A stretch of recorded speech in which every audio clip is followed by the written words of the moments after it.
Bismillahirrahmanirrahim. Assalamualaikum warahmatullahi wabarakatuh. Alhamdulillahi rabbil alamin. Wa bihi nasta'in ala umuri dunya waddin. Sallallahu wasallam ala nabiyyina Muhammadin wa ala alihi wa sahbihi ajma'in. Amma ba'du. Alhamdulillah, syukur kita pada Allah Subhanahu wa taala dengan limpahan nikmat yang Allah Subhanahu wa taala berikan kepada kita. Pada pagi ini dapat kita bertemu untuk kita meneruskan perbahasan kita berkenaan dengan Asma'ullah Al-Husna, nama-nama Allah yang maha indah dan mempunyai yang tiada bandingannya. Baik, jadi pada kelas pagi ini insya-Allah kita akan membahaskan nama Allah As-Sittir. As-Sittir. Baik. Jadi pertama sekali dari sudut bahasa, kalau kita lihat As-Sittir ini daripada asal kalimah, kalau kita lihat kata akarnya daripada satara, sinta ra, satara yasturu satran, yakni satara syai', yakni menyembunyikan sesuatu, ataupun kita sebutkan satara ni menyembunyikan ataupun menutupi sesuatu perkara. Disebutkan satara, yusatiru, musatarah, apa dia digunakan untuk istilah menunjukkan, contohnya katakan satara al-adawah, ataupun kita kata satarahul adawah, yang ini menyembunyikan permusuhan. Baik, disebut juga apa dia menutupi dan juga menyembunyikan sesuatu. Baik, sattara yusattiru tastiran, maknanya kalau kita lihat sama juga menutupi, menyembunyikan, menutupi. Istatara yastatiru istitaran, bersembunyi ataupun tertutup. Ini sebagaimana dalam surah Fussilat, Allah Ta'ala sebut, وَمَا كُنْتُمْ تَسْتَتِرُونَ أَيْ يَشْهَدَ عَلَيْكُمْ سَمْعُكُمْ وَلَا أَبْصَارُكُمْ. Jadi kamu sesekali tidak dapat bersembunyi daripada persaksian, pendengaran dan juga penglihatan.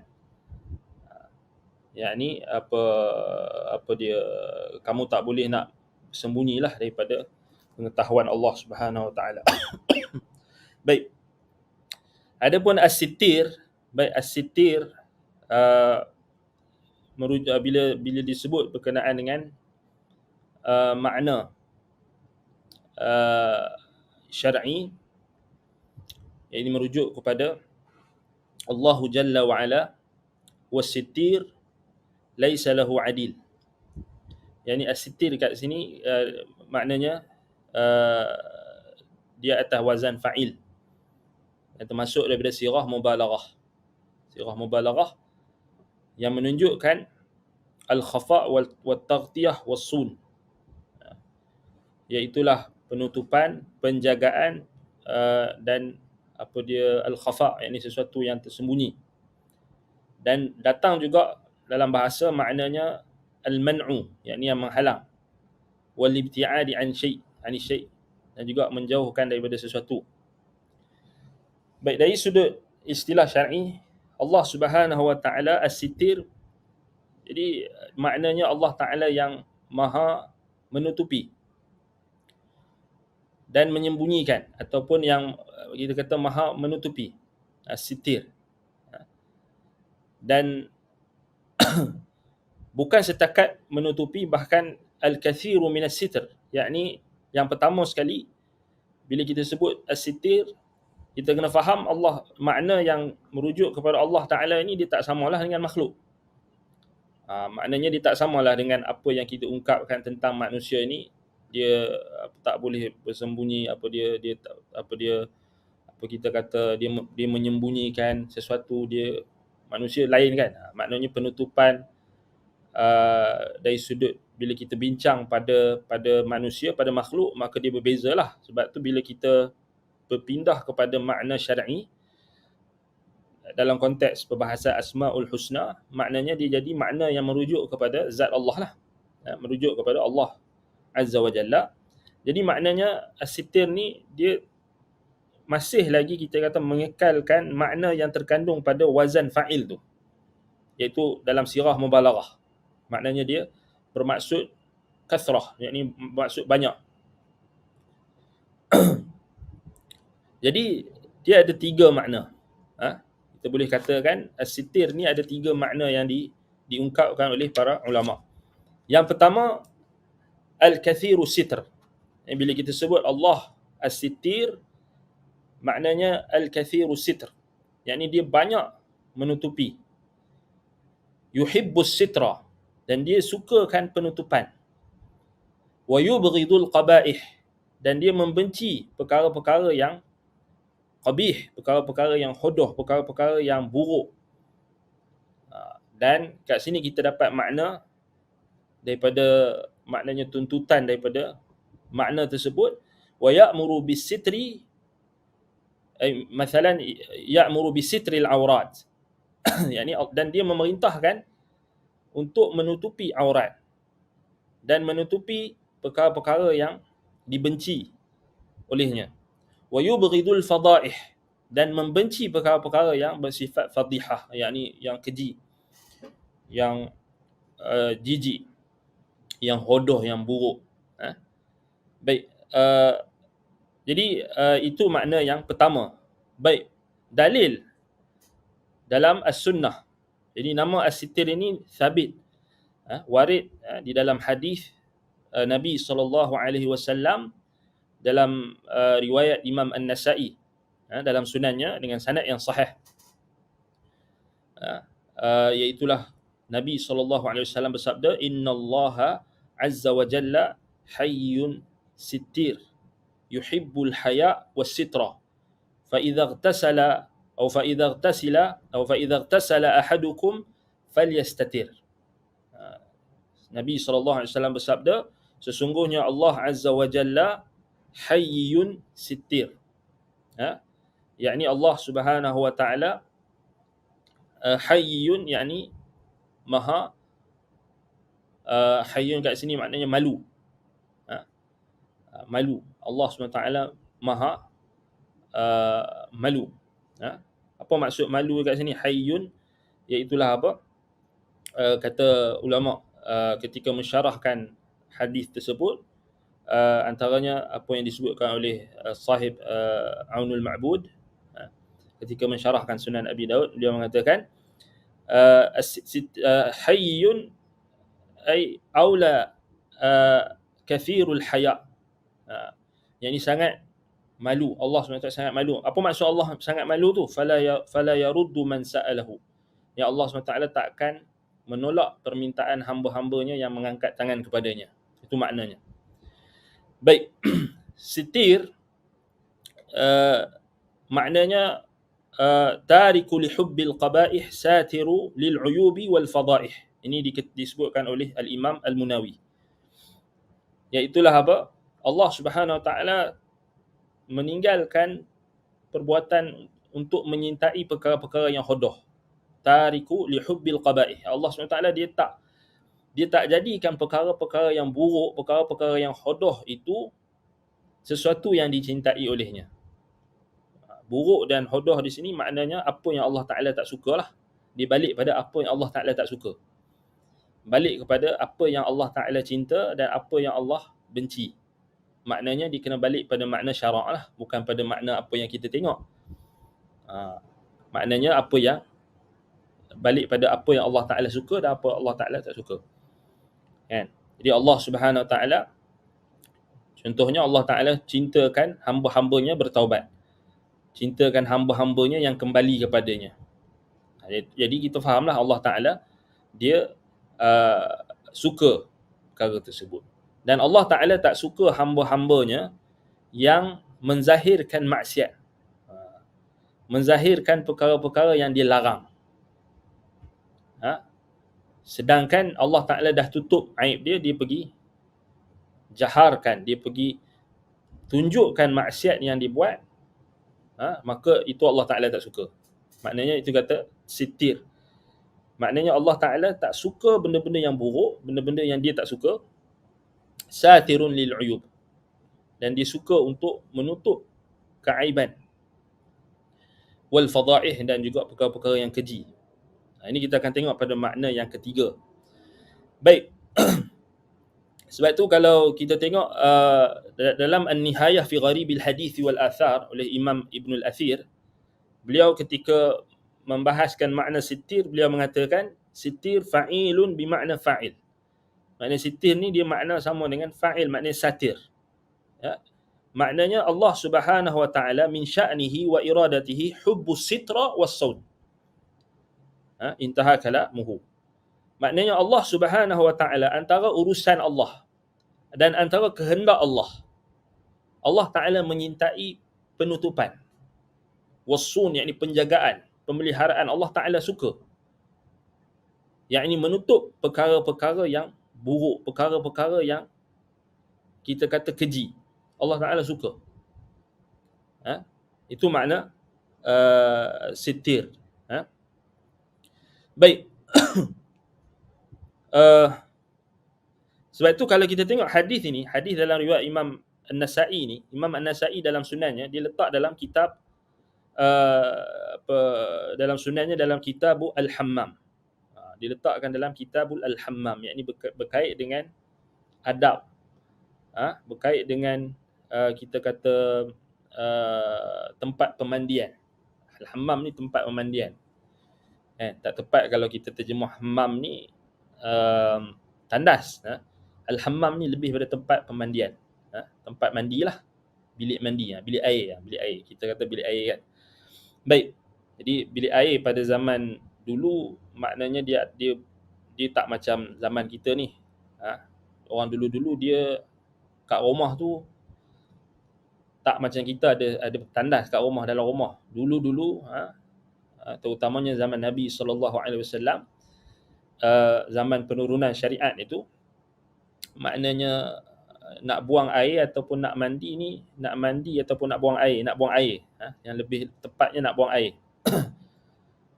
Tempat pemandian kita kata bukan dalam rumah, dan begitu juga tempat buang air pun bukan dalam rumah. Buang air dekat luar. Dia kat luar. So kita kena faham dia punya keadaan, situasi ketika itu. Dan kalau nak buang air kecil, ada bekas dekat dalam rumah tu, ada bekas yang disediakan, bekas untuk buang air kecil. Dia tak ada tandas macam apa, tandas yang siap-siap dah macam ada mangkuk toilet macam kita ni. So dia ada mangkuk juga, tapi mangkuk tu maksudnya boleh bergerak lah, dia portable. Dia portable. So yang portable punya tu memang macam tu lah konsep dia. Tapi kalau nak buang air besar, maknanya kena kat luar sedikit. Maknanya dekat kawasan yang tidak dilihat oleh orang. Sebab itu dinamakan Al-Khala'. Al-Khala' maknanya tempat yang tersembunyi, tempat yang tak boleh mata-mata nak melihat ataupun nak memandang ataupun nak mengintai. Maknanya kerana tempat tersebut adalah tempat yang kita kata khusus untuk pemandian ataupun untuk kita kata untuk qada hajat lah, buang air. Baik. Sebab tu kita kata dia itu dia punya gambaran dia. Dan bahkan benda ni bukannya setakat pada zaman Nabi SAW. Di tamadun-tamadun lain pun sama juga. Sebelum adanya teknologi tandas yang kita pakai sekarang ni, memang itulah cara dia. Kalau kita tengok kat Eropah lagi teruk. Kat Eropah dia orang tak bertamadun sikit lah. Sebelum dia orang dapat ambil daripada orang Islam teknologi yang diketengahkan orang Islam, contoh macam pembuatan sabun. Sabun sebenarnya yang buat pertama kali orang Islam. Sebab tu kalau kita tengok nama-nama ulama' kan, nama-nama ulama' yang masyhur, contohnya macam Imam As-Sabuni. Imam As-Sabuni, pengarang kitab Aqidatus Salaf wa Ashabil Hadith. So As-Sabuni itu nisbah kepada pekerjaan, nisbah kepada pekerjaan dia. Maksudnya dalam pembuatan sabun. Dalam pembuatan sabun. Maknanya sabun ni memang kalau kita kaji dari sudut sejarah, sabun ni antara yang terawal lah, bukan anda tak pasti nak kata pengasas dia adalah orang Islam, tapi antara yang terawal yang diketahui. Kita kata mungkin tamadun-tamadun lah ada dah penggunaan sabun ni, cuma yang giat yang kita kata yang banyak dalam perusahaan yang kita kata yang menonjol lah orang Islam sendiri sebenarnya. Sekarang ni zaman kita semua kat rumah mesti kena ada sabun dengan COVID lagi apa lagi.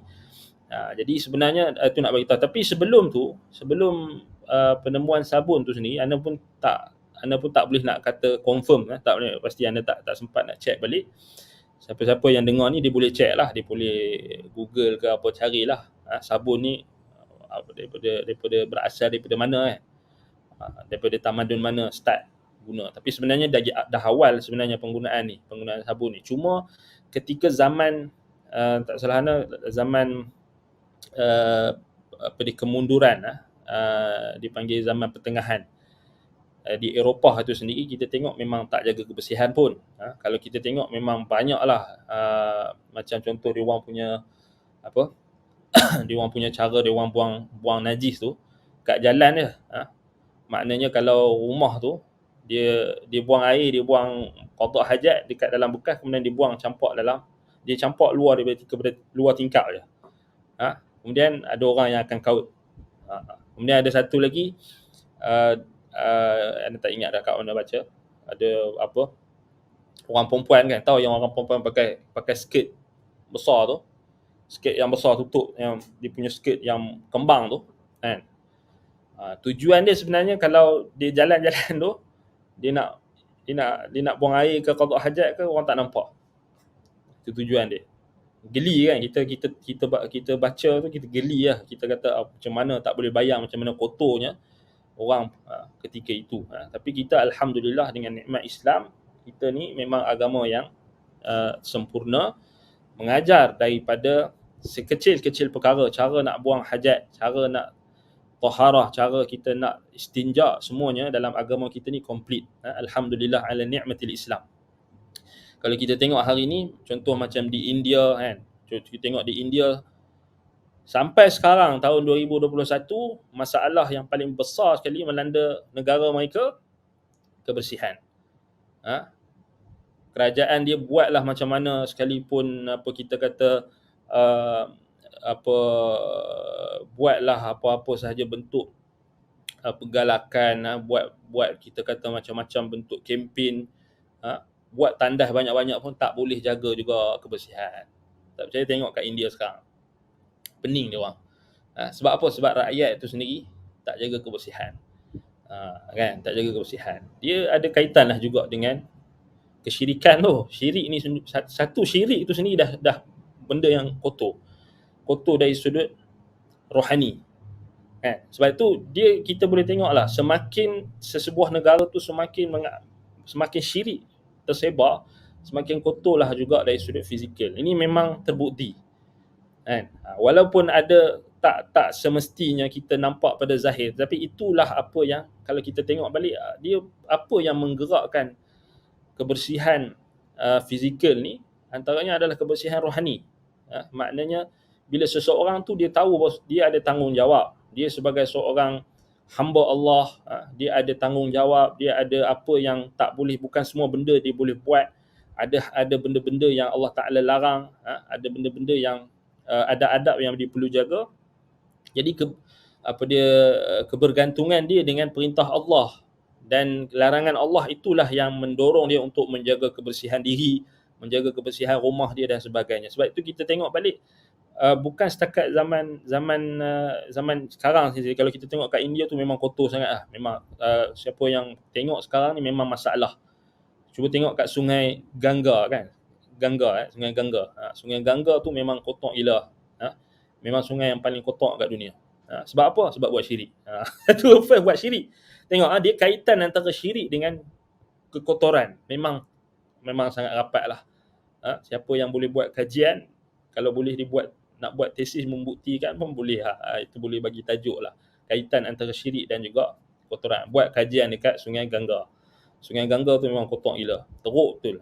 Kalau siapa yang tengok sekarang ni memang pening. Memang pening. Kerajaan dia buatlah macam mana sekalipun, susah. Sebab apa? Ada halangan-halangan dari sudut orang-orang, apa kita kata, orang-orang yang buat ritual-ritual syirik.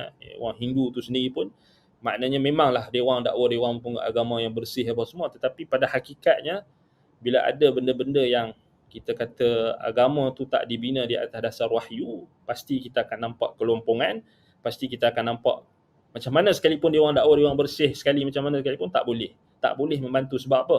Sebab yang nak menyatukan hati seseorang manusia, seorang makhluk, seorang hamba hanya Allah Subhanahu Wa Taala. Yang nak menyucikan hati seseorang pun Allah Taala. Sebab tu kalau orang yang dia berpaling daripada Allah Subhanahu Wa Taala, maka Allah Taala akan biarkan urusannya. Sebab tu Allah Taala akan jadikan dia sebagai orang yang paling jijik dan orang yang paling hina. Disebabkan oleh pemalingan ataupun pemesongan daripada ibadah, daripada menyembah Allah Subhanahu Wa Taala. Jadi kita kata itu antara makna kita kata apa yang kita sebut tentang Sunan An-Nasa'i tadi. Maknanya keadaan situasi pada zaman Nabi sallallahu alaihi wasallam memang tak macam kita lah. Baik. Tetapi bersih.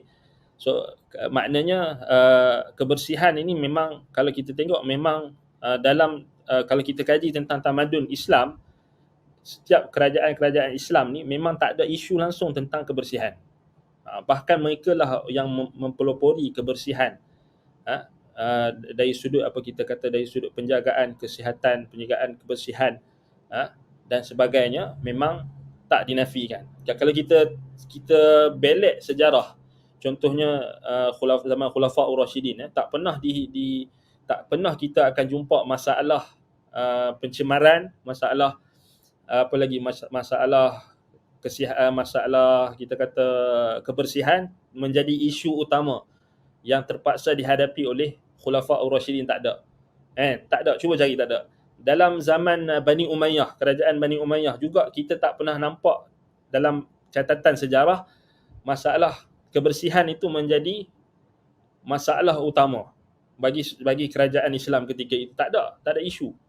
Tak ada isu langsung sebab benda basic. Benda yang tak perlu kita kata, tak perlu nak ajar. Benda yang engkau dah, bila kau buang air besar, kau kena basuh. Tanggungjawab yang tak perlu, benda yang basic kot, tak perlu nak ajar kot. Kan? Maknanya bila kau masuk dalam tandas, kau kena flush. Kau kena tekan, kau kena bersihkan tandas yang kau dah guna. Benda yang basic kot. Jadi tak ada isu. Bukalah catatan sejarah dalam Bani Abbasiyah pun, bukalah Al-Bidayah wa Nihayah ketika membahaskan tentang masalah-masalah yang berlaku dalam kerajaan Islam ni, tak ada langsung sentuh tentang masalah kebersihan. Maknanya masalah kebersihan ni memang tak ada masalah. Memang bersih. So apatah lagi zaman Nabi SAW. Maknanya tak ada isu kita kata tandas kotor ke apa ke, tak ada kan. Maksudnya tempat yang apa kita kata dalam tamadun Bani Abbasiyah, kemudian yang berikutnya sama juga tak ada isu. Tapi berbeza dengan kita tengok semakin jauh sesuatu tamadun ataupun sesuatu bangsa itu daripada nilai-nilai tauhid, nilai-nilai Islam, maka semakin jauhlah juga daripada kebersihan fizikal. Sebab tu kita tengok memang hari ini kena ajak pula cara nak bersihkan apa. Maksudnya sampai kena ingatkanlah. Kalau kita tengok sekarang ni ialah sampai tahap kita kata berapa bilion dibelanjakan untuk semata-mata untuk buat iklan, dan untuk memasang stiker-stiker peringatan, poster-poster peringatan di tandas-tandas supaya menggunakan tandas ini, maksudnya basuh selepas menggunakan tandas dan sebagainya. Memang kita nampaklah kelompongan yang jelas dan sangat nyata. Dan ini anda boleh check lah, boleh try Google, tengoklah isu kebersihan di India yang paling ketara sekali. Kemudian kalau kita tengok di Filipina, sama juga. Kita ni alhamdulillah lah, kita ni taklah teruk sangat lah, taklah seteruk di India tu. Alhamdulillah, kita kata sebab nikmat Islam, sebab kita orang Islam ramai. Sampai orang-orang yang bukan Islam pun dia dah terbiasa dah. Kita nak bagi tahu pasal dia dah adapt dengan orang Islam. Hatta orang Eropah pun sebab dia orang adapt dengan tamadun yang dibawa oleh orang Islam. Sebab itu dia orang jadi bersih. Dia orang jadi, kita kata, bersih. Lepas tu barulah orang kita macam kagum dengan apa kebersihan yang ada di sana. Sebenarnya kalau kita tengok balik, sebelum Islam datang, mereka sendiri pun memang dalam keadaan yang sangat-sangat tak menjaga kebersihan. Baik, dalam Sunan tadi anda sebut Sunan Nasa'i, sebenarnya dalam Sunan Abi Daud, Sunan Abi Daud, hadis yang kita bacakan tentang innallaha azza wa jalla hayyun sittir. Ini point dia. Tadi mukaddimah. Baik. Imam Abi Daud, Imam Abu Daud rahimahullah, bukan Imam An-Nasa'i. Cuma yang hadis yang anda baca awal tu itu riwayat An-Nasa'i. Riwayat Abu Daud, maknanya ada dua riwayat lah kat sini. Riwayat Imam Abu Daud dalam sunannya, Imam Abu Daud letak dalam Kitabul Hammam. Kitabul Hammam maknanya tempat pemandian lah. Bilik mandi, tempat pemandian. So Al-Hammam ni dia ada tempat pemandian umum kan. Itu zaman Rom lagi.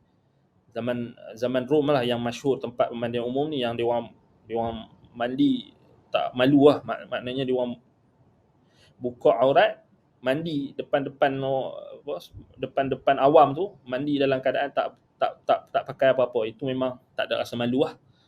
Sebab itu Nabi SAW larang orang Islam maknanya mandi dekat tempat-tempat macam tu dalam keadaan kita kata tidak menutup aurat lah, dan bahkan dilarang untuk bercampur dekat tempat pemandian macam tu. Baik, dalam Sunan Abi Daud tu Kitabul Hammam, babun nahyu anit ta'arri. So Imam Abu Daud diletakkan bab larangan daripada at-ta'arri, maknanya kita menanggalkan seluruh pakaian kita, maksudnya dalam keadaan telanjang lah, ta'arri. Larangan untuk bertelanjang. Maknanya membuka pakaian kita ke semuanya. Kemudian Imam Abu Daud dibawakan dengan sanadnya an Ya'la, yakni Ya'la ibnu Umayyah ibnu Abi Ubaid, yang dikatakan namanya Zaid ibnu Hammam ibnu Al-Harith, Abu Khalaf At-Tamimi Al-Makki, tabaqat yang pertama, yakni sahabat Nabi.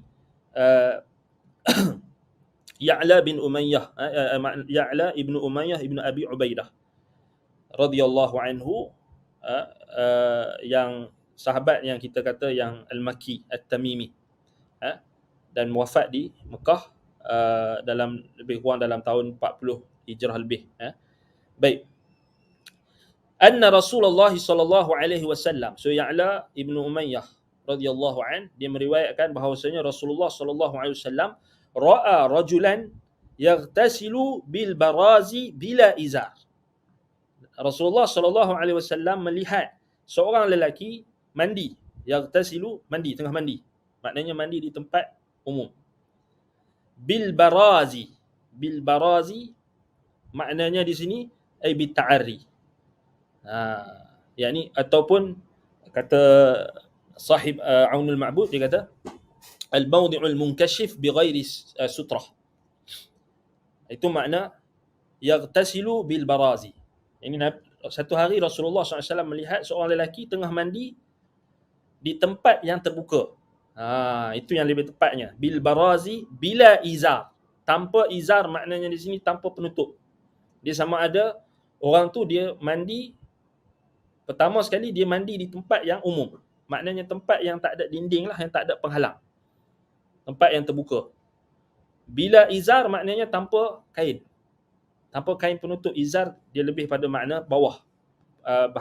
Dia kain yang dipakai menutup bahagian bawah. Tinggi izar. Rida, kain yang dipakai menutup bahagian atas. Jadi Nabi tengok. Nabi ternampak seorang lelaki mandi dalam keadaan tak tutup lah. Tak ada penghalang, dan dia sendiri tak tutup bahagian bawah dia. Maknanya mandi dalam keadaan ta'arri, dalam keadaan telanjang lah kita kata, bahasa kita kan. Apa yang Nabi buat? Nabi tak pergi Nabi tak pergi kat dia, Nabi nampak daripada jauh. Nabi balik, fasa'idal mimbara. Nabi naik mimbar. Nabi balik, Nabi naik mimbar. yakni mimbar Nabi, di masjid Nabi sallallahu alaihi wasallam. Fahamidallaha wa athna alaih. Lalu Nabi SAW memuji-muji Allah. Dan alhamdulillah, innal hamdalillah. Kemudian wa athna alaih, Nabi SAW puji-puji Allah. Thumma qala sallallahu alaihi wasallam. Kemudian Nabi SAW berkhutbah. Ini Nabi SAW bagi tahu dekat para sahabat, innallaha azza wa jalla hayyun sitir. Yuhibbul haya'a was sitra. Fa idza ightasala ahadukum falyastatir. Sesungguhnya Allah Azza wa Jalla hayyun, yakni dia pemalu. Allah SWT maha malu. Maha malu. Kita nak macam mana terjemah maha malu? Kita kata dia tak sukalah, maknanya dia bukan malu macam makhluk lah. Maknanya malu Allah Subhanahu Wa Taala ni malu yang layak dengan keagungannya. Kama yaliqu bi jalalihi. Sebagaimana yang layak dengan keagungan dan kesempurnaannya. Antara yang datang dalam hadis, maknanya Allah Ta'ala dia tak suka kalau hamba dia angkat tangan dekat dia, minta dekat dia, dia tak bagi sesuatu, ataupun dia meninggalkan hambanya itu dalam keadaan sifra, dalam keadaan sifat, dalam keadaan kosong. Allah tak malu. Kalau kita kita orang minta dekat kita, kadang-kadang kita bagi, kadang-kadang kita tak bagi. Kita tak rasa malu pun bila kita tak bagi, betul tak? Kita makhluk kan? Sebab kita makhluk. Sebab kita mungkin ada waktu yang kita rasa lapang, ada waktu yang kita rasa cukup, lebih. Ada waktu yang kita kurang, ada waktu yang kita lebih. Ada waktu yang kita rasa lapang, ada waktu kita rasa sempit. Sebab itu kita pun kadang-kadang kalau orang minta daripada kita, kadang-kadang kita tak bagi pun kita tak rasa malu. Sebab kita rasa tu hak kita untuk tak bagi kan. Allah Ta'ala tak macam makhluk. Itu maknanya Allah Ta'ala hayyun. Maknanya dia malu kalau hamba dia minta, dia tak bagi. Sebab tu kena minta dekat Allah, bukan minta dekat makhluk. Kan? Bukan minta dekat makhluk. Dia beza. Sebab tu beza antara Allah Khaliq dan makhluk. Sebab itu Nabi SAW tengok beza antara Allah dengan makhluk. So Nabi SAW bila sahabat minta dekat dia, ada tak waktu yang Nabi marah? Ada. Contohnya macam sahabat minta nak berlindung dengan Nabi. Nabi tak setuju. Kan mereka orang sahabat Nabi yang mereka dia bergaduh dengan orang-orang munafik. Kemudian sahabat Nabi kata, kita pergi minta nastaghithu bi Rasulillah SAW. Kita minta tolong daripada Rasulullah SAW. Dia orang pergi minta tolong kat Rasulullah. Kemudian Nabi SAW kata, innama yustaghathu billah, la yustaghathu bi, innama yustaghathu billah. Tengok, ada waktu Nabi SAW, apa yang sahabat minta, Nabi tak bagi. Bahkan Nabi tegur.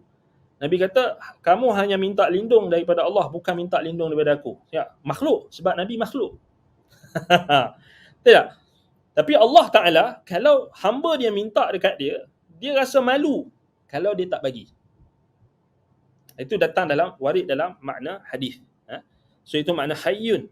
Baik, sitir. So Nabi kata, innallaha hayyun sitir. Sitir yuhibbul haya'a was sitra. Itu tafsiran dia. Jadi Allah menyintai rasa malu dan as-sitra, penutupan. Sebab itu Nabi SAW beritahu, fa idza ightasala ahadukum falyastatir.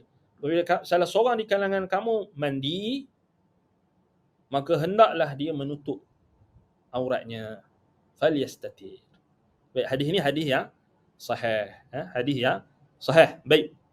Ini riwayat Imam Abu Daud, yang kita baca awal tadi, Imam An-Nasa'i. So Imam An-Nasa'i dia letak dalam kitab At-Tayammum wal Ghusl, Al-Ghusl wa Tayammum, Babul Istitaru 'inda al-Ightisal. So Imam Abu Daud dia letak bab an-nahyu 'anit ta'arri. So Imam Abu Daud rahimahullah dia faham daripada hadis tu larangan. Nabi SAW larang kita untuk mandi dalam keadaan membuka aurat. Kan? Mandi dalam keadaan membuka aurat. Kat situ ada perbahasan lagi lah. Adakah larangan itu bersifat jazam ataupun larangan itu bersifat kita kata hanyalah mimba bitanzih, bukan mimba bitahrim. Yang ni makruh kat situ, adakah makruh tahrim ataupun makruh tanzih? Ada perbahasan ulama. Baik, kalau kita tengok balik yang sahihnya, larangan tersebut berbentuk makruh tanzih. Kerana dalam riwayat yang lain menyebutkan Nabi SAW ketika mandi, memang Nabi SAW pernah Nabi SAW maksudnya mandi dalam keadaan kita kata tak pakai apa lah. Maksudnya bukan di hadapan orang tapi tak pakai apa. Maksudnya Nabi SAW tak, kadang-kadang ada keadaan yang Nabi SAW mandi dalam keadaan yang tidak menutup. Itu ketika bersendirian lah. Ketika bersendirian. Kat situ ulama bahaskan, contohnya kalau kita buka dalam Sunan An-Nasa'i, ulama ada sebut antaranya apa dia, kalau tak salah dalam perbahasan ni, kalau kita buka dalam kitab Syuruhat tadi memang dibahaskan. Maknanya Nabi SAW ada ketika yang Nabi SAW maknanya menunjukkan keharusan kalau mandi bersendirian. Boleh tak dalam, maksudnya ada keharusan. Kemudian ulama datangkanlah riwayat, contohnya macam kisah Nabi Musa alaihi salam mandi dalam keadaan tak berpakaian. Kan? Ini dalam keadaan tak berpakaian. Itu. Tapi ada juga jawapan ulama yang tak setuju dan sebagainya, tapi kita tak bahas kat sini lah. Cuma kita kata yang afdal, yang paling akmal, yang paling sempurna adalah mandi dalam keadaan menutup. Sebab itu ulama bahaskan tadi, yang Nabi tengok seorang lelaki yang tak berpakaian tu mandi dalam, maksudnya dia tak tutup. Dia tak tutup daripada pandangan umum. Maksudnya orang nampak lah. Maknanya dia mandi tu tak ada penutup, dan dia sendiri tak tutup. Jadi orang nampak aurat dia. Kat situ memang haram lah. Kat situ jelas lah haramnya. Maknanya kerana kita kata aurat kita orang lain nampak. Yang jadi perbahasannya harus atau tak bila mandi bersendirian. Orang tak nampak. Kat situ yang afdal, yang utama, tutup juga. Yang itu tutup juga. Sebab orang tak nampak, Allah Ta'ala nampak. Yang tu, sebab tu kat situ ulama bahaskan hadis ni. Innallaha azza wa jalla hayyun sittir. Yuhibbul haya' was-sitra. Fa idza ightasala ahadukum falyastatir. Sebab tu kat situ perbahasan ni kita yang paling sempurna, mandi bersendirian pun sebaiknya tutuplah. Tutup, maksudnya tutup aurat kita. Baik. Kalau tak tutup, apa hukum dia? Harus. Boleh. Harus. Maknanya kita tak katalah sampai tahap berdosa. Tetapi yang afdal, yang utama, tutup. Walaupun mandi bersendirian. Tetapi kalau mandi di tempat pemandian umum, kena tutup, wajib tutup. Ini benda yang kadang-kadang kalau kita tengok balik, banyaklah berlaku. Benda ni bila diringankan, contohnya kita pernah dengar banyaklah, maksudnya selalunya budak-budak di asrama, dia mandi dekat kolah. Dia mandi kat kolah, mandi ramai-ramai. Selalu kat situlah jadi benda-benda yang pelik-pelik ni. Sebab kita kata tak berapa nak jaga. Sebab tu kita kata, ingat lagi kalau duduk kat asrama dulu-dulu lah, zaman dulu-dulu zaman sekarang tak tahulah macam mana. Mandi dekat ramai-ramai, mandi ramai-ramai. Sebab tu kena tutup. Kena tutup. Jadi warden ke ustaz ke yang jadi warden tu kena bagi tahulah, kena habaq lah. Benda-benda ni kalau tak jaga, itu yang jadi masalah tu. Kadang-kadang benda ni dipandang remeh. Alah tak apa, budak lagi. Tapi kena tutup. Jangan kita kata hatta kalau tutup sekalipun, kita kata masih lagi ada benda-benda yang kita kata zaman-zaman sekarang ni pelik-pelik ni, kita kata sebaiknya, maknanya kita kata tak buat tempat pemandian tu asing-asing lah. Itu sebaiknya, jauh daripada madhan, kita kata syubhat, dan jauh daripada maknanya daripada perkara-perkara yang tak diingini. Baik. Zaman sekarang maknanya lagi bahaya. Sebab tu kalau kita tengok belum lagi kita bincangkan tentang masalah orang pakai kamera mengintip tu, kamera kecil letak dalam tempat dekat tandas awam dan sebagainya. Tu lagi kita kata bahaya. Sebab itu yang tu pun kita kata menunjukkan kepada kita betapa perintah syariat ni praktikal. Ya, kalau kita amalkan apa yang diperintahkan oleh syariat, praktikal. Maknanya sekarang ni macam-macam kita tengok tak, kadang-kadang kita tengok tu teruk sangatlah. Kadang-kadang kita tengok tu teruk sangat. Sampai ada yang dekat tempat kerja ni orang yang patutnya amanah, tapi dia pasang CCTV atau bukan CCTV, pasang apa dia kita kata apa kamera kecil dekat tempat salinan pakaian, dekat tandas. Na'udzubillahi min dzalik. Nasallallahu salamatu wal afiyah. Ini kita kata hak ni kita kena beringat. Sebab tu kena beringat. Yang ni itu kita kata kena, maknanya kena ambil langkah asbab-asbab yang kita kata yang diharuskan oleh syarak. Sampai sekarang ni orang siap apa? Boleh buat aplikasi kan. Maknanya kita buka aplikasi tu, kita boleh detect kalau ada kamera atau tak. Sampai tahap tu lah. Nak kata zaman kita ni zaman yang lebih banyak fitnahnya. Satu kena hati-hatilah, terutamanya kaum wanita lah. Orang lelaki pun sama jugalah. Kaum wanita tu lebih-lebih lagi. Sebab kita nak tutup. Dah kita tutup aurat, Allah Ta'ala tutup aurat kita. Kita dah tutup aurat, tiba-tiba orang buka dengan apa? Dengan perkara tersebut. Sebab itu kita kata kena hati-hati. Baik. Jadi Imam An-Nasa'i diletak dalam babul istitar indal iqtisal. Imam Abu Daud disebut bab an-nahyu 'anit ta'arri.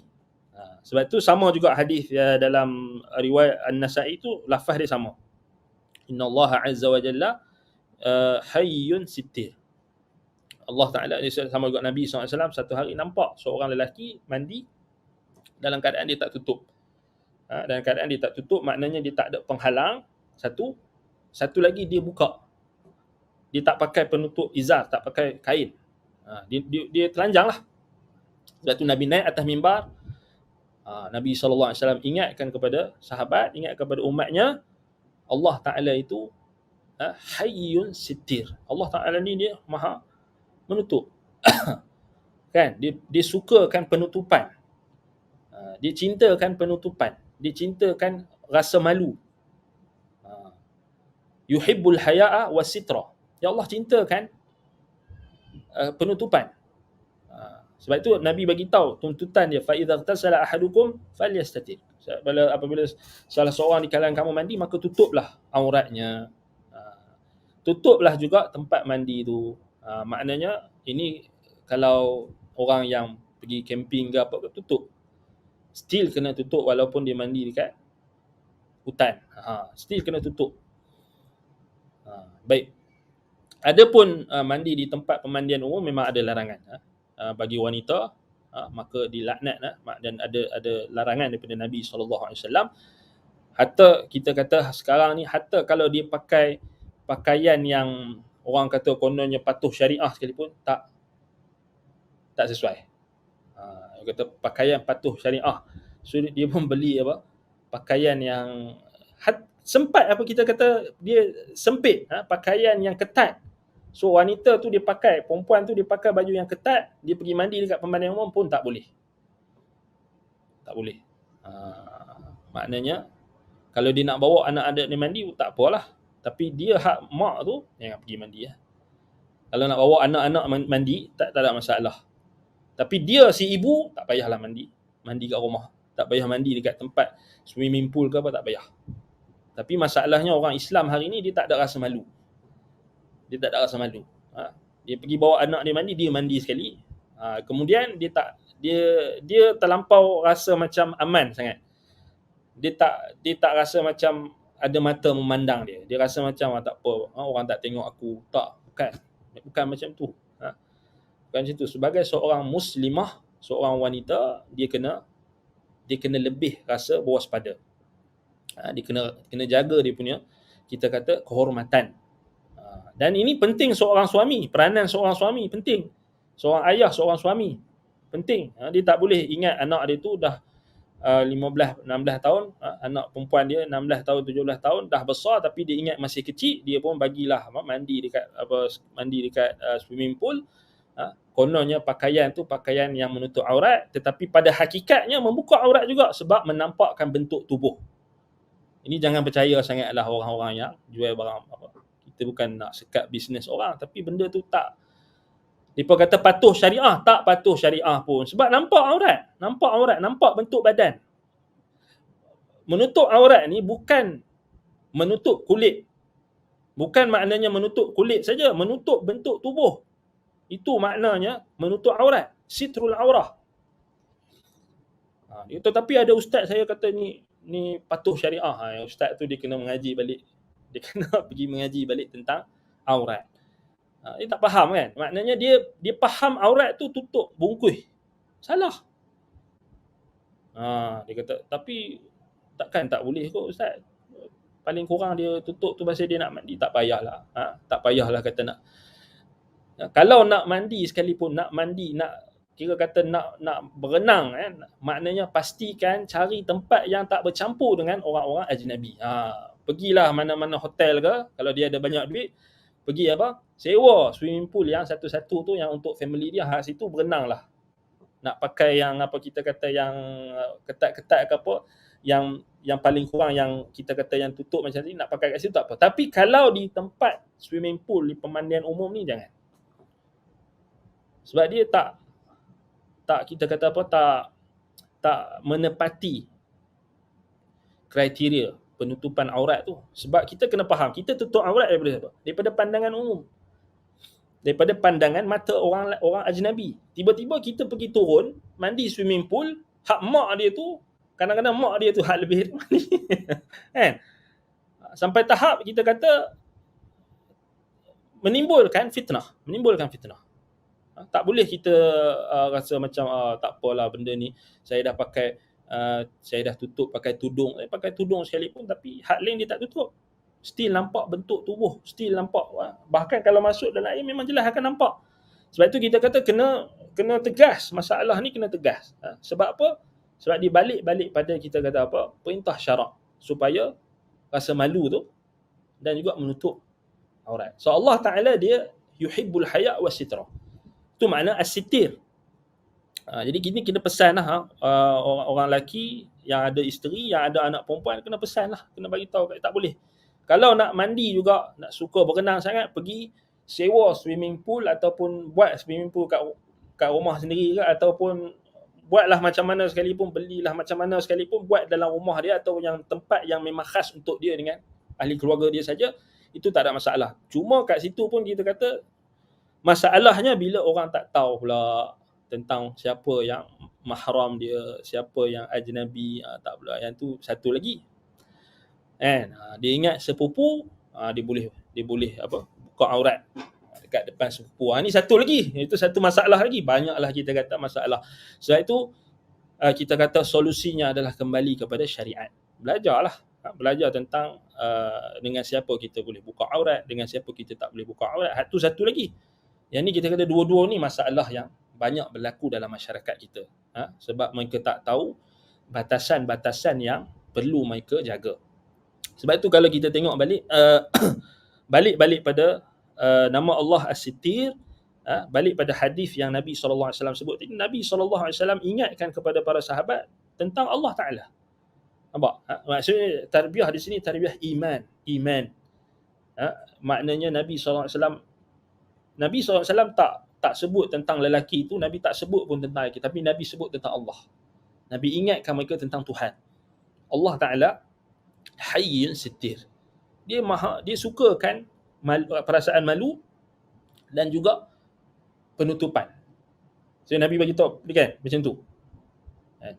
Sebab tu barulah Nabi SAW didik dengan memerintahkan wa fa idza tasala ahadukum falyastatir. Bila salah seorang di kalangan kamu mandi, maka hendaklah dia tutup. Ni maknanya kita kata perintah dia adalah perintah yang wajib ketika seorang lelaki lah khususnya bila dia mandi di tempat pemandian umum, dan perintah itu menjadi mustahab, yakni dituntut bila seseorang itu mandi dalam keadaan bersendirian. Adapun wanita, maka memang tak nafikan lagi lah, dia kat luar, dia tak, kita kata tak ada dalil dalam syariat yang membenarkan wanita ni mandi dekat luar atau berkongsi dekat tempat pemandian umum. Hatta kalau dia nak bawa anak dia pergi taman tembak air ke apa dan sebagainya, dia kena tutup dengan sempurna. Dia tak boleh pakai pakaian yang orang duk kata patuh syariah tu pun sebenarnya tak patuh syariah lagi. Dia pakai pakaian yang sempurna, tutup aurat dia. Jangan nampakkan sedikit pun bentuk tubuh ataupun kita kata apa dia, kulit dia dan sebagainya, apa yang telah diperintahkan oleh syarak untuk ditutup. Sebab itu kita kata nak jaga. Apatah lagi zaman sekarang ni orang-orang mata-mata keranjang, buaya-buaya darat banyak. Ini kita kata hati-hati. Sebab itu kita kata kena jaga-jaga, kena jaga-jaga. Baik. Jadi itu makna yang pertama. Allah Subhanahu Wa Taala yuhibbus sitra wal haya, malu dan penutupan. Sebab tu kat sini dia ada as-sitir ni, dia maknanya lebih. Maknanya lebih. Maknanya dia lebih daripada makna malu tu sendiri. Maknanya malu tu satu mukaddimah untuk membawa kepada seseorang untuk melaksanakan perintah Allah. Sebab itu dalam hadis Nabi sallallahu alaihi wasallam sebut, inna mimma adraka an-nasu min kalamin nubuwatil ula idza lam tastahyi fasna' ma syi'ta. Termasuk daripada perkataan yang menjadi perkataan para nabi, nasihat dan pesanan para nabi zaman berzaman. Maknanya nabi-nabi dulu pun ingatkan, idza lam tastahi, apabila kamu tak rasa malu, maka buatlah apa yang kamu suka. Kalau rasa tak malu, perempuan pergilah mandi dekat swimming pool. Tengah ramai-ramai orang tu dia mandi juga. Kalau rasa tak malu, buatlah apa yang kamu suka. Tapi itulah kita kata, bila ada orang yang dianggap sebagai orang agama tu pula bagi fatwa kata harus, maknanya apa? Pakai pakaian yang dia kadang-kadang ada tujuan lain. Jadi nak bisnes je, dia nak laku, dia nak jual dia punya apa pakaian patuh syariah tu, dia nak bagi laku. Jadi dia galakkan, tapi dia tak tengok pun sebenarnya benda tu tak mencapai maqasid, tujuan penutupan aurat itu tak berlaku. Sebab memang nampak bentuk tubuh. Kok mana pun kita kata bila nampak bentuk tubuh tak jadi. Maknanya dia tak jadi tutup aurat, walaupun ada panel syariah ke yang mengharuskan benda tu, yang fatwakan tu, tetap tak jadi. Sebab apa? Dia tak menepati makna menutup aurat tu. So kita kena hati-hati. Kalau rasa nak mandi juga, kita kata jangan mandi di tempat umum. Maknanya pergi sewalah tempat pergi sewa tempat yang swimming pool yang memang private ke, pergi kat situ tak apa, tak ada masalah. Dia dengan anak-anak perempuan dia nak berlatih berenang ke apa. Jadi seorang suami dia kena ambil peranan. Bukannya dia tak ada rasa rirah.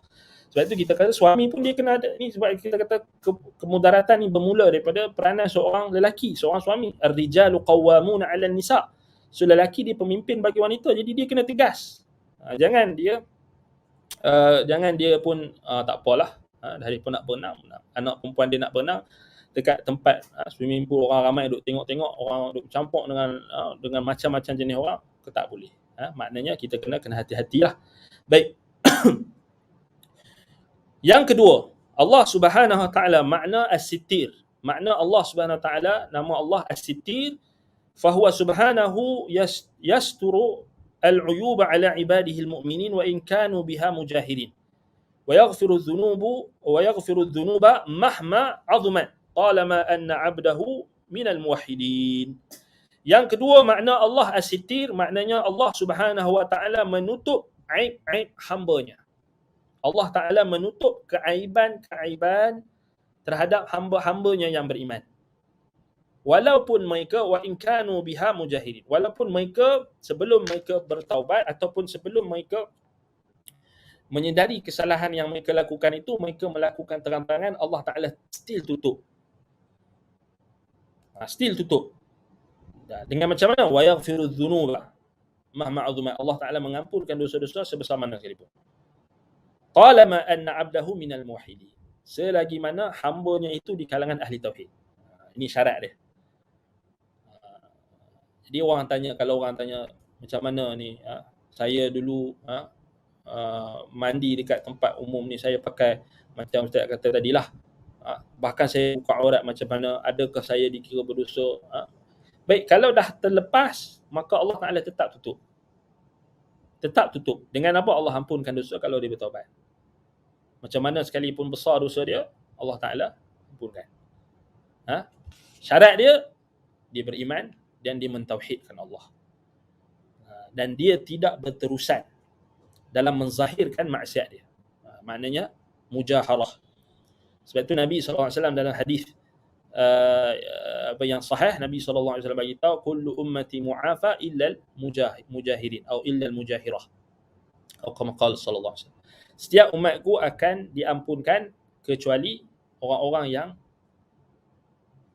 melakukan dosa maksiat secara terang-terangan. Mujahirah maknanya Allah Ta'ala dah tutup dosa dia, dia pergi buat terang-terangan, dan dia menceritakan pula dosa-dosa yang dia buat.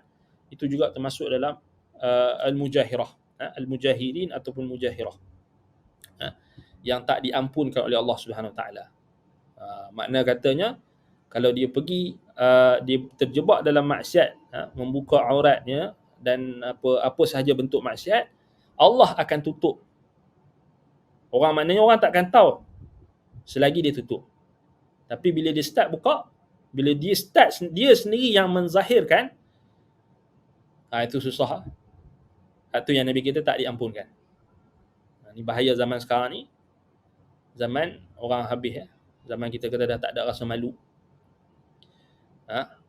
Dengan subhanallah, kita kadang-kadang takut kita tengok zaman sekarang ni. Tapi nak buat macam mana? Kena sabar. Kerana memang zaman dia adalah zaman fitan. Kita minta lindung kepada Allah daripada fitnah. Ma zahara minha wa ma batan. Na'udzubillahi minal fitan ma zahara minha wa ma batan. Kita minta lindung daripada fitnah-fitnah, sama ada yang zahir atau batin. Kerana hari ini manusia yang ditutup Allah aibnya itu, dia sendiri yang pergi buka. Ini dalam konteks kita tengok hari ini, kita nak sentuh berkenaan dengan betapa ramainya wanita-wanita yang ada di rumah mereka hari ini dah tak menutup aurat dan kehormatan mereka. Ditambahkan lagi dengan adanya golongan-golongan yang sesat, golongan-golongan yang menyeleweng, yang jenis apa? Jenis golongan kita kata, dia yang pertama sekali nak tengok, tak ada golongan yang paling menyesatkan umat melainkan golongan yang ada unsur-unsur spiritual atheism dalam pengamalan mereka. Spiritual atheism ni contoh macam orang yang berpegang dengan konsep law of attraction, qanun al-jadb. Law of attraction ni memang musibah zaman sekarang. Taurut yang paling besar zaman sekarang ni, law of attraction. Antaranya anda tengok baru-baru ni ada seorang penceramah motivasi terkenal, dia keluarkan satu tulisan yang ringkas, kononnya tarbiyah anak lah, pendidikan. Semua mengarut bid'ahnya dengan apa-apa lagi, macam-macam. Ada yang betul, ada yang okey, ada yang tak okey. Tapi anda tengok satu yang menunjukkan dia ni pengamal law of attraction, bila dia kata kena pakai, anak tu kena bagi pakai baju warna oranye ke apa ke untuk menyebabkan dia. Ini ciri-ciri orang yang bawa, ataupun orang yang terkesan, atau orang yang memang terpengaruh dengan law of attraction ni, qanun al-jadb, yang ada unsur-unsur kesyirikan yang sangat jelas. Dia kena pakai baju oranye. Anak tu kena bagi pakai baju oranye sebab dia ada apa macam-macam lah. Yang ni kita selalu dengar dalam program-program motivasi. Selalu tengok, kalau nak gini pakai baju warna kuning, kalau gini kena pakai baju ini. Dia pula ada pula jenis sekarang ni, orang panggil apa? Perunding fashion, perunding pakaian kan. Tak jadi masalah kalau kamu nak jadi perunding pakaian, perunding gaya ke, fashion ke apa, pastikan menepati syariat. Kan, perunding fashion ke pakaian, tapi kadang-kadang mengarut je benda perunding-perunding ni kan. Pakailah. Yalah, kadang-kadang mengarut je, takalluf. Dan yang kita takut sekali bila adanya unsur-unsur law of attraction tadi. So dia letak itulah, dia letak. Kononnya kalau hari Sabtu kena pakai baju warna ni, kena pakai baju ni, kalau kamu nak buat pengucapan awam kena pakai macam ni, kena pakai baju warna ni, warna kuning ni dapat menarik, dapat ada magnet gini bla bla bla. Itu tahulah aura ke. Selalu yang jenis aura-aura ni memang cuci tangan. Jangan percaya. So anak bila anda tengok memang karut. Ceramah motivasi terkenal. Ingatnya okey dah tapi mengarut lagi. Dulu anda pernah cerita kan. Dia meramal.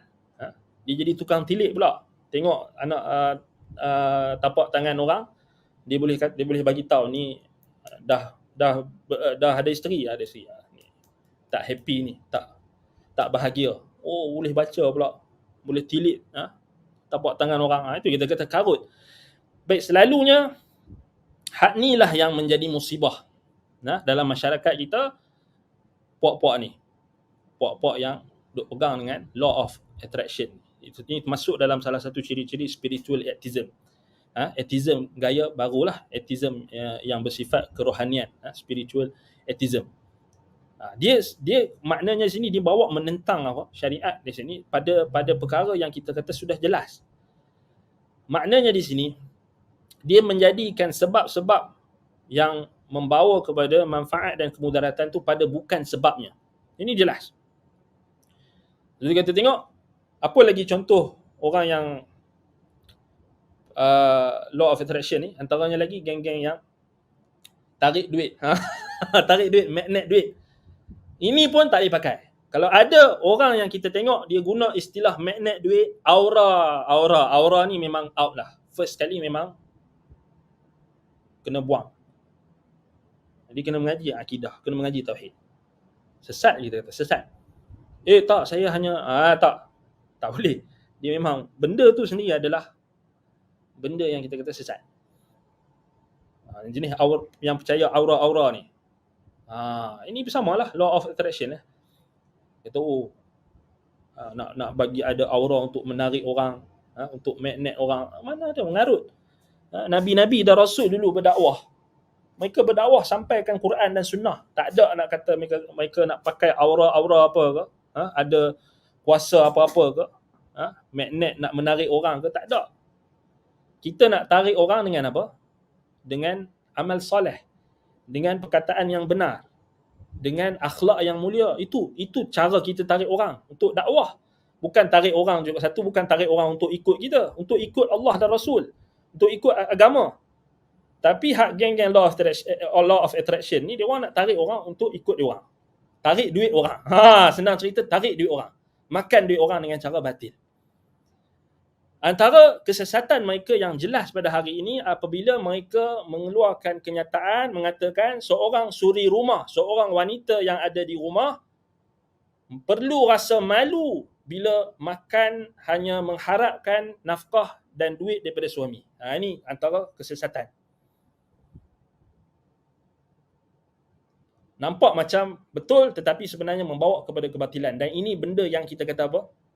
Inilah yang menyebabkan ramai orang-orang perempuan yang ada di rumah menghilangkan rasa malu mereka, maruah mereka, lalu menggadaikan kehormatan mereka di hadapan kamera-kamera, di hadapan handphone-handphone mereka, menayangkan aurat,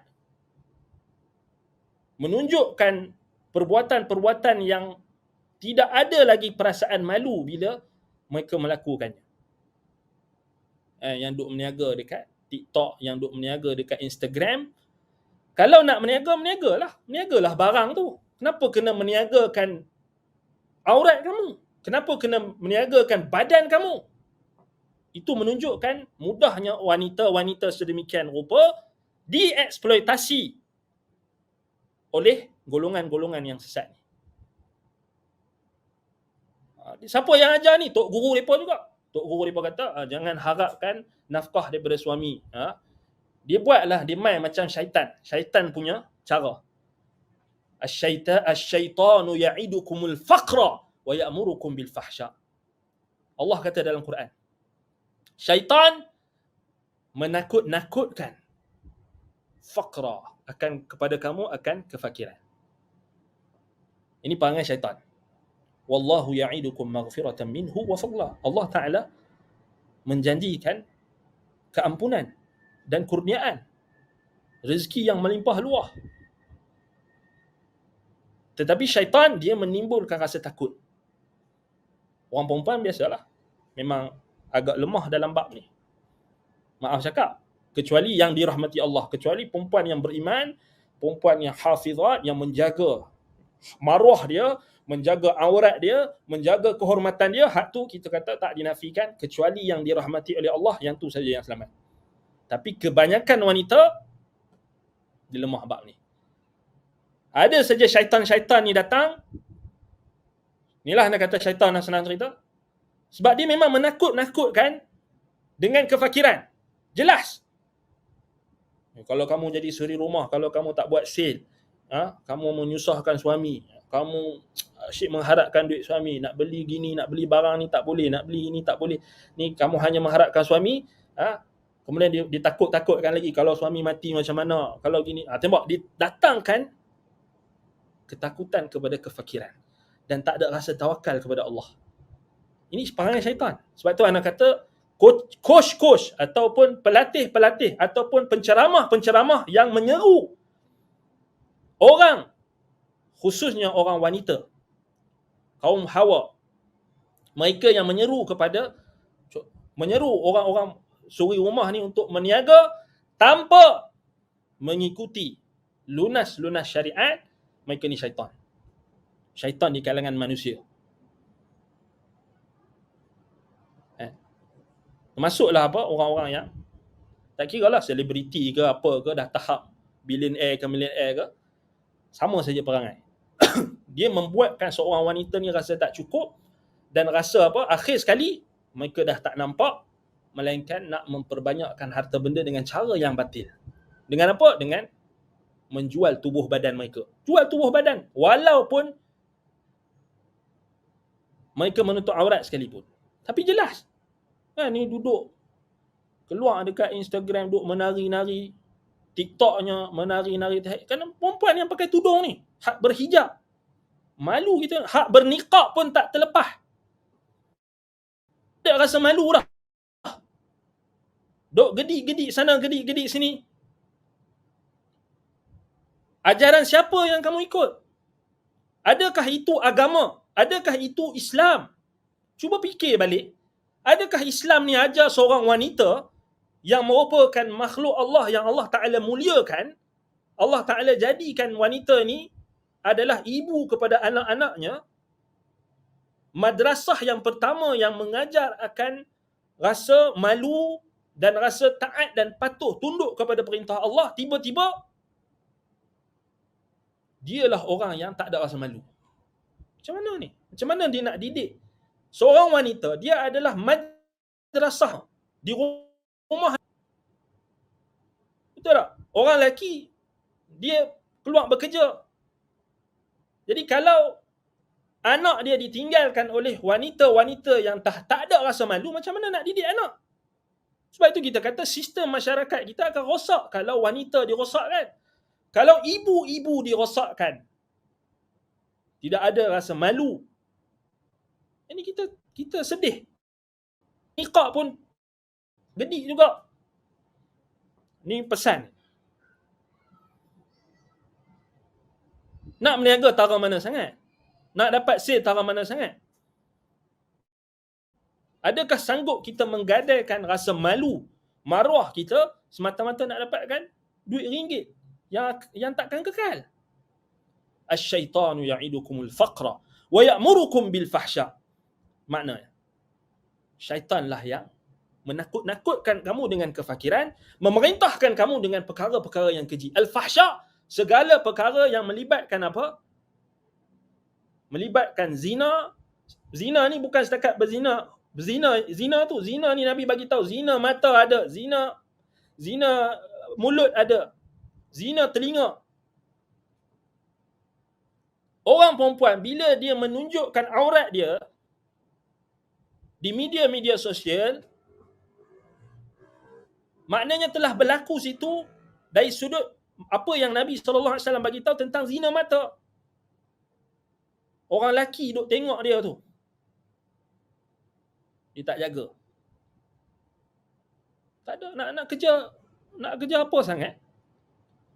Lepas tu kita kata malu. Kunci dia kerana kalau dah tak ada rasa apa yang suka. Sebab tu orang macam ni kita kata susah. Kalau seorang lelaki kalau dia nak cari bakal isteri ke apa, jangan cari macam ni. Dia kena skip dulu. Jangan. Susah kalau sebab seorang madrasah, satu madrasah. Wanita ni dia madrasah. Maknanya dia akan jadi ibu yang akan mendidik anak-anak dia. Kalau seorang ibu tu tak, dia sendiri rosak. Macam mana dia nak didik anak-anak dia kat rumah?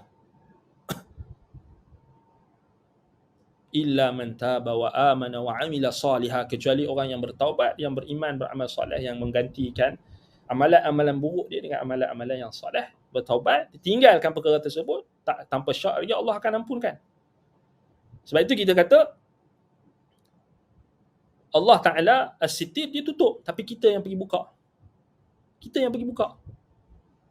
Ini kita bukan cakap apa, ni orang hak yang kita sedih ni orang Islam ni. Bukan kata orang kafir, orang Islam. Hak pakai tudung, hak hijab ni kadang-kadang lebih. Sampai ana pernah terjumpa seorang bukan Islam ni. Bukan Islam, dia perempuan bukan Islam. Nak cakap. Dia kata, dia sendiri cakap. Dia tahu, ini lebih daripada orang kafir dah. Lebih daripada orang kafir. Maksudnya apa? Dia pun tahu. Dia hak yang tak Islam pun dia tahu. Orang Islam ni sepatutnya tak gedik macam tu. Malulah kadang-kadang orang yang kafir pun tahu. Dia tahu. Orang yang bukan Islam pun dia tahu. Kalau orang Islam perempuan ni bila pakai tutup ni, pakai tudung, pakai hijab ni, kena malulah. Tapi dah tak ada rasa malu. Allah musta'an. Baik. Itu yang kedua. Yang ketiga, makna as-sitir, idza satara Allah subhanahu 'abdan fid dunya satarahu yaumaddin. Bila Allah menutup aib seseorang hamba di dunia, maka Allah juga akan menutup aibnya di akhirat kelak. Ini makna yang ketiga.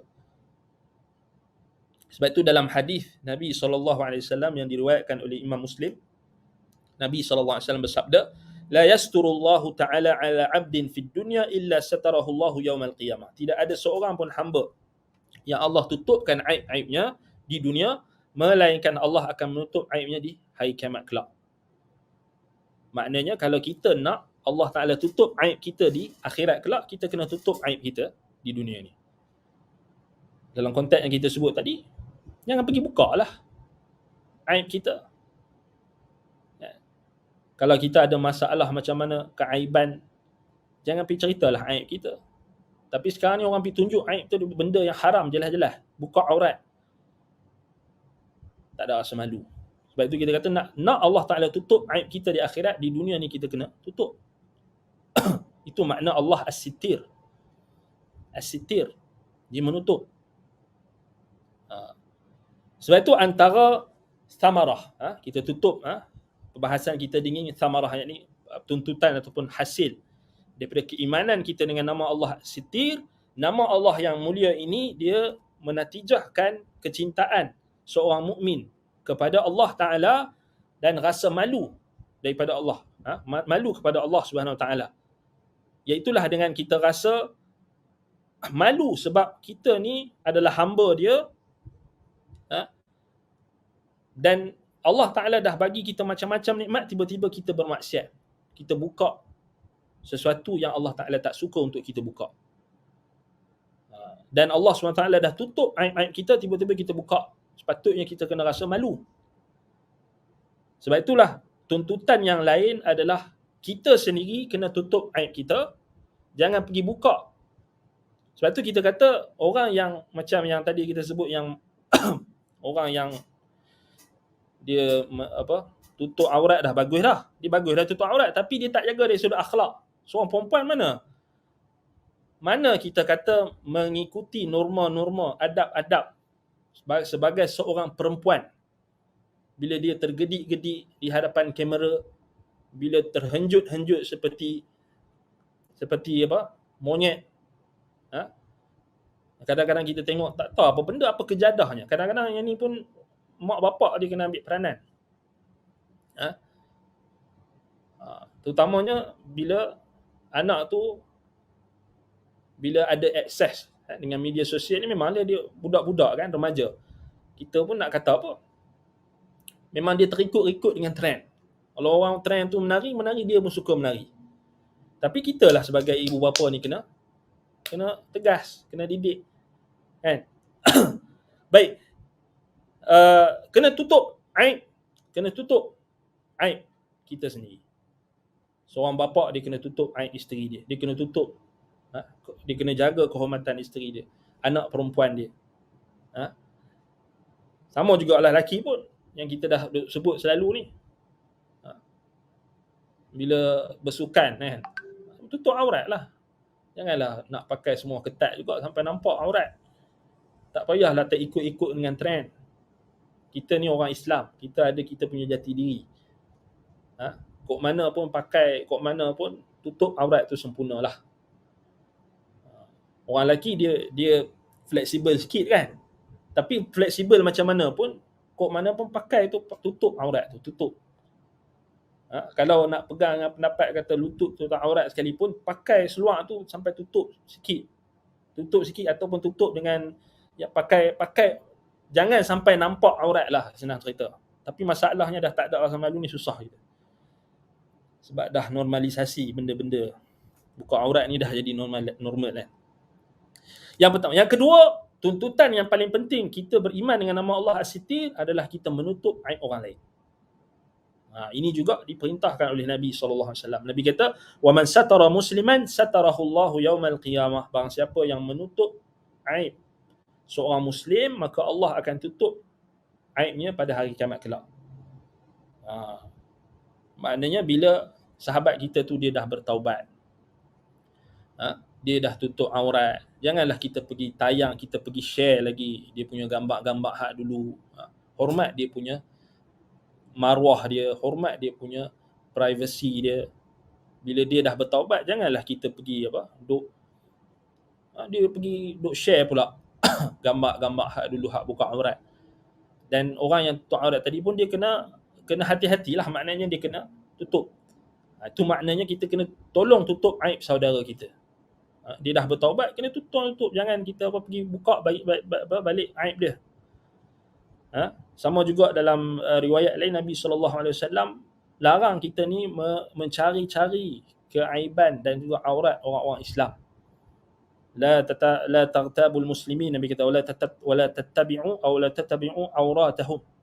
Jangan kamu mengumpat orang-orang Islam, jangan kamu mencari-cari aurat mereka, yakni keaiban mereka. Sebab apa? Nabi SAW berkata, man ittaba'a auratahum yattabi'u Allah auratahu, wa man tabi'a Allah auratahu yufaddihuhu fi baitihi. Siapa yang Allah Ta'ala singkap aurat dia, keaiban dia, maka Allah akan singkapkan di rumah dia sendiri. Maknanya kalau kita asyik nak cari aib-aib orang, maka Allah juga akan buka aib kita walaupun kita berada di dalam rumah sendiri. Ini datang dalam hadis dalam riwayat Abi Dawud dengan sanad yang sahih. Kalau kita tengok balik, sama jugalah. Maknanya atas dasar apa pun, bila benda tu kita kata tak perlu, kita kata aurat dan juga keaiban ini merujuk kepada perkara yang berkait dengan kita kata dosa antara seseorang itu dengan Allah Ta'ala. Adapun apa yang berkait dengan hak orang lain, kezaliman contohnya. Contohnya macam kita selalu dengar tentang masalah kes-kes yang melibatkan kezaliman terhadap orang lain. Maka diharuskan untuk mendedahkan aib seseorang itu, diharuskan pada kadarnya. Maknanya untuk menjelaskan tentang kezaliman. Untuk menjelaskan tentang kezaliman. Contohnya bahan bukti. Tetapi tak boleh dia ada batasan dia juga, tak boleh disebarkan pada umum. Maknanya macam contoh kan, orang hari ni dia masalah macam-macam kes lah, kes jenayah ni, jenayah seksual, gangguan seksual dan sebagainya. Dia kena faham lah, maknanya kalau dia ada bukti yang berbentuk video dan sebagainya, still dia tak boleh pergi upload kat YouTube. Tak boleh sebar. Dia guna nama yang umum sekalipun, dia tak boleh. Sebab tu aib orang tu. Boleh didedahkan untuk hakim. Bawa ke mahkamah, ni bahan bukti. Bukannya pergi sebar dekat semua orang. Ini pun dosa. Tak boleh. Haram. Salah tu, maknanya hari ni orang bila dia terlibat dalam, dia nak, memanglah kita nak bagi tahu tentang kezaliman orang tu, tapi tak boleh. Still tak boleh macam tu. Bahan bukti ni kita tak boleh dedahkan pada umum. Bawa kepada mahkamah. Benci kita macam mana kat dia pun kita kena adil. Tak boleh. Sebab itu aib, keaiban. Maknanya dalam hukum Islam tak boleh macam tu. Tak boleh kita pakat-pakat dedah, sebar secara umum. Public kan. Bahan-bahan bukti yang berbentuk kita ke benda-benda yang aib. Apa faedah kita boleh dapat daripada kita melihat aib orang yang disebarkan? Sebab itu kita kata benda ni dalam masyarakat kita kadang-kadang kita pun tak faham dia punya, sebab dia dah jadi budaya kot, jadi budaya. Dah terikut-ikut dengan budaya orang-orang kafir yang suka menyebarkan apa? Benda-benda yang keji, benda-benda yang fahishah, benda-benda yang hodoh, jijik ni.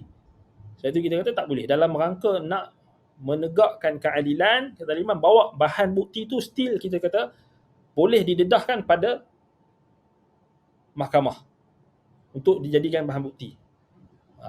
Tak boleh kita kata nak dedah. Walaupun kita tak suka orang yang buat maksiat tu, kita ada dendam dengan dia sekali, kita kena berlaku adil. I'dilu wa aqrabu littaqwa. Itu kita kata kan. Sebab tu kita kata hari ni susah bila kita cakap macam ni, orang kata oh ni macam ni. Tapi still keadilan tu, sebab kita kata al-insaf.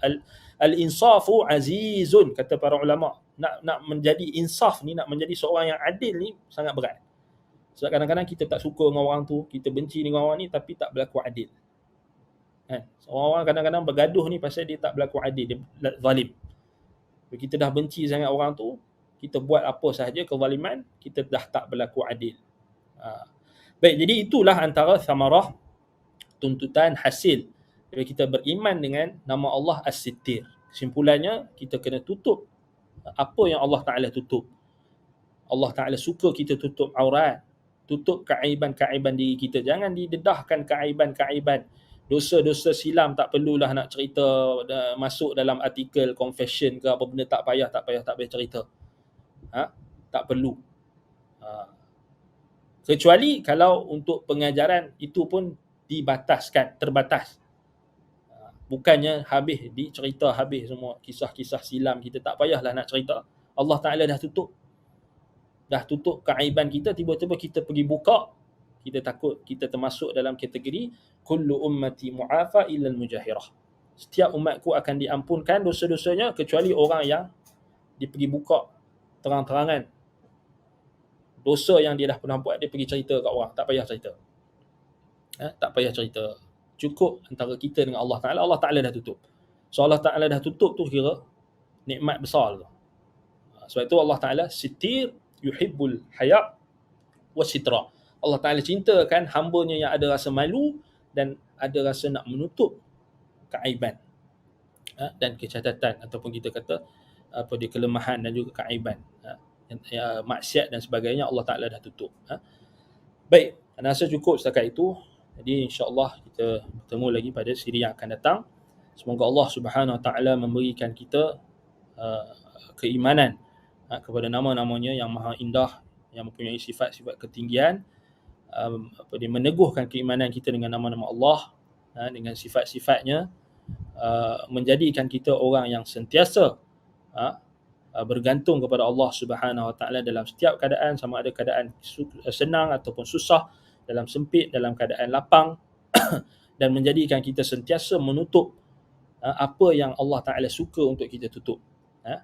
Aqulu qawli hadha wa astaghfirullah li wa lakum. Subhanakallahumma wa bihamdika asyhadu an la ilaha illa anta astaghfiruka wa atubu ilaik.